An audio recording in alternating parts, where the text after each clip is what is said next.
दोस्तों, दिनाक्षी short hand में आपका स्वागत है।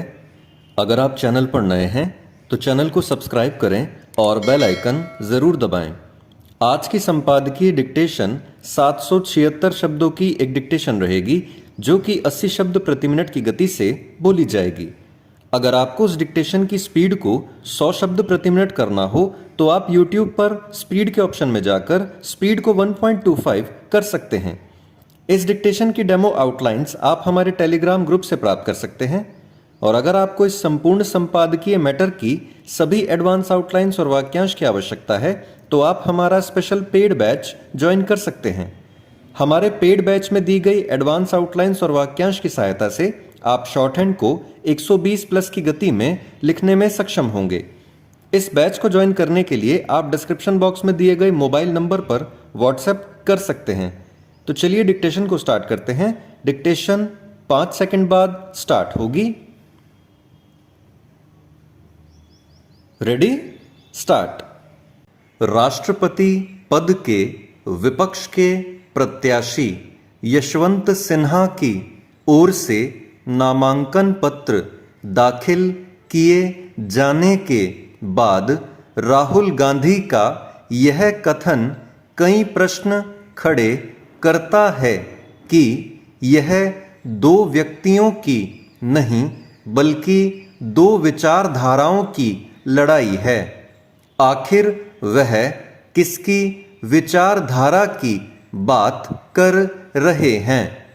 कांग्रेस समेत अन्य विपक्षी दलों की या फिर यशवंत सिन्हा की? यदि वह यशवंत सिन्हा की विचारधारा की बात कर रहे हैं तो वह तो लंबे समय तक भाजपा में रहे हैं। उन्होंने अपने राजनीतिक जीवन की शुरुआत जनता पार्टी के साथ की। इसके उपरांत वह पहले वीपी सिंह के जनता दल से जुड़े और फिर चंद्रशेखर की समाजवादी जनता पार्टी से। इसके बाद उन्होंने भाजपा का साथ पकड़ा। भाजपा में रहते समय उन्होंने कांग्रेस की कठोर आलोचना ही नहीं की बल्कि कई बार भाषा की मर्यादा का भी उल्लंघन किया। नरेंद्र मोदी के प्रधानमंत्री बनने के कुछ समय बाद वह उनके निंदक बन गए और एक तरह से यही उनकी पहचान बन गई। इसी पहचान के साथ वह तृणमूल कांग्रेस में शामिल हुए। आखिर जिसने इतने दलों की यात्रा की हो उसकी विचारधारा के बारे में कैसे जाना जा सकता है? यशवंत सिन्हा ममता बनर्जी की पहल से राष्ट्रपति पद के प्रत्याशी बने, लेकिन तब जब शरद पवार, फारूक अब्दुल्ला और गोपाल कृष्ण गांधी ने राष्ट्रपति का चुनाव लड़ने से इनकार कर दिया था। समस्या केवल यह नहीं कि वह विपक्ष की चौथी पसंद हैं, बल्कि यह भी है कि उन्हें सभी विपक्षी दलों का समर्थन भी हासिल नहीं है।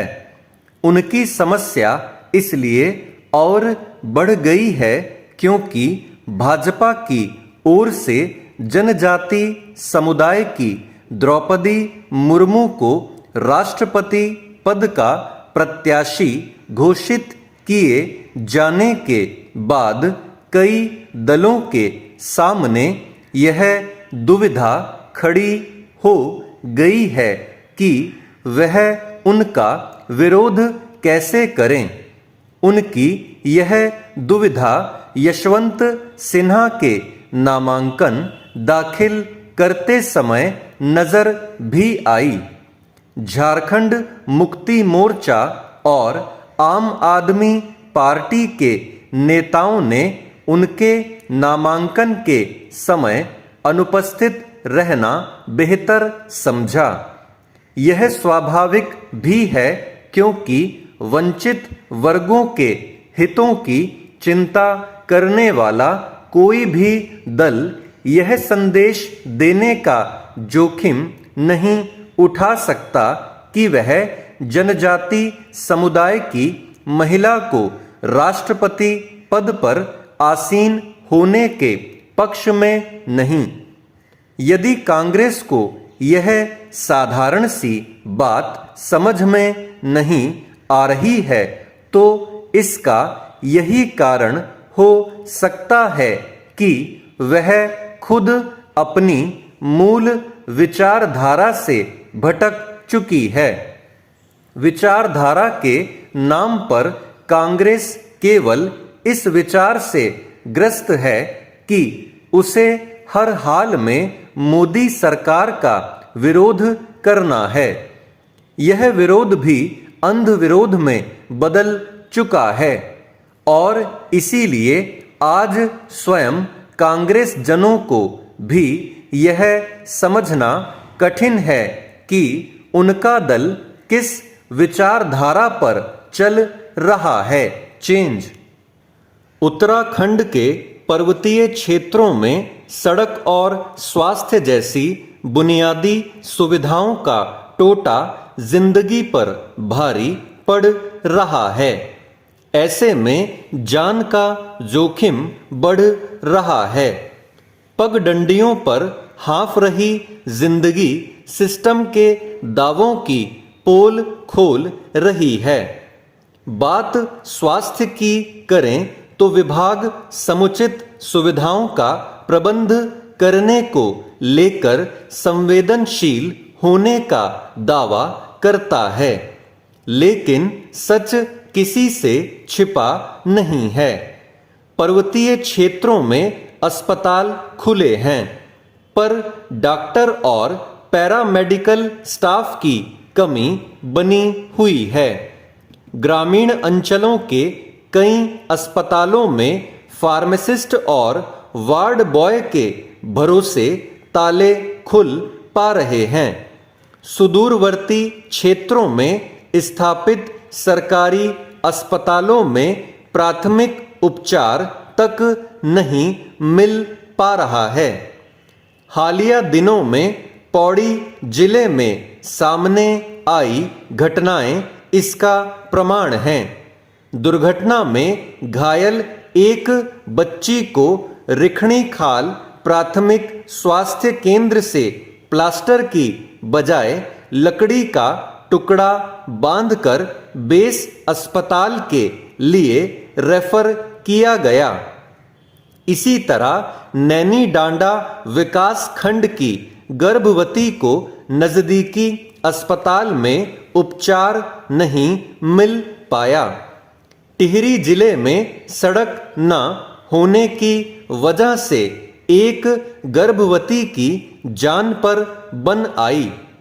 स्वास्थ्य विभाग अस्पतालों में बुनियादी सुविधाएं उपलब्ध होने का दावा जरूर करता है, लेकिन विभाग की असल तस्वीर की तरफ झांकने में दिलचस्पी नहीं दिखती है। कभी कहा जाता है कि विशेष प्रोत्साहन भत्ता देखकर डॉक्टरों को पहाड़ों पर रोकेंगे। यह समस्या राज्य गठन के समय विरासत में मिली थी, जिसका स्वास्थ्य विभाग अभी तक स्थायी समाधान नहीं निकाल पाया है। प्रदेश के मेडिकल कॉलेजों में रियायती दर पर डॉक्टरी की पढ़ाई कराकर पर्वतीय क्षेत्रों में अनिवार्य रूप से 5 साल की सेवा देने के फार्मूले से भी परेशानी खत्म नहीं हुई। ऐसे डॉक्टर डिग्री लेने के बाद पहाड़ों में सेवा देने के बजाय अपनी पढ़ाई का पूरा शुल्क एकमुश्त सरकारी खजाने में जमा कर बंधन से मुक्ति पाने में दिलचस्पी दिखा रहे हैं। जिम्मेदारों को उन सभी पहलुओं पर विचार करना चाहिए जिनके कारण ऐसी स्थितियां पैदा हो रही हैं। इसके समाधान के लिए सम्यक रूप से विचार करने की जरूरत है। ऐसी नीति अपनाई जानी चाहिए जिसमें डॉक्टर और अन्य स्टाफ पहाड़ों में सेवाएं देने के लिए तैयार हों। स्टॉप। दोस्तों, डिक्टेशन अच्छा लगा हो तो वीडियो को लाइक और शेयर करें और चैनल को सब्सक्राइब करके बेल आइकन जरूर दबाएं। इस डिक्टेशन की आउटलाइंस आप हमारे टेलीग्राम ग्रुप से प्राप्त कर सकते हैं। तो चलिए अब आपसे अगली वीडियो में मुलाकात होगी। तब तक के लिए धन्यवाद।